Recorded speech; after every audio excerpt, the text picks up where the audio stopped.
y a 30 ans, les Haïtiens défiaient les tontons macoutes, les tortionnaires du régime, pour réclamer plus de liberté et moins de misère. La révolte populaire mettait fin à 28 ans de dictature sanglante des Duvalier, père et fils. Le président à vie, Bébé Doc, fuyait le pays le 7 février 1986.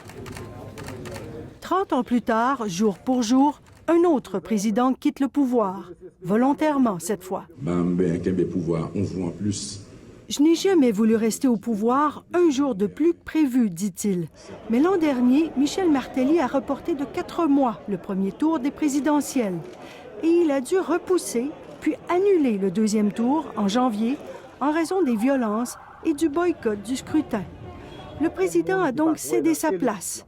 Son successeur provisoire sera élu par les parlementaires. À chaque fois qu'il y a de la violence en Haïti, Haïti fait un pas en arrière.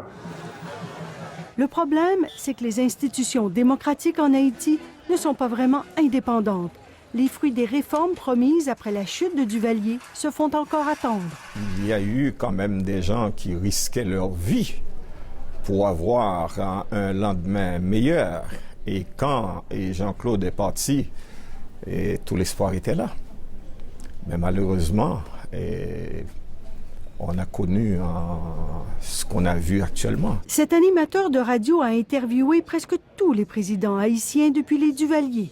Pour lui, la seule élection vraiment libre et démocratique était celle de 1990. Mieux vaut échouer avec le peuple que de réussir sans le peuple. Avec Jean-Bertrand Aristide, la désillusion est brutale, car le prêtre incarnait tous les espoirs.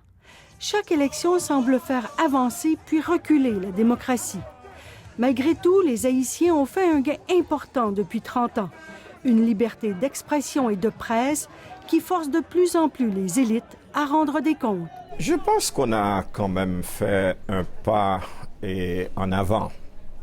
Mais tant et aussi longtemps qu'on pense à des pouvoirs personnels et non voir en fait l'intérêt de la nation, on va continuer à patauger.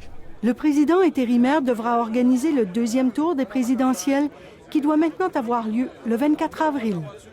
Ici Sophie Langlois, Radio-Canada, Montréal.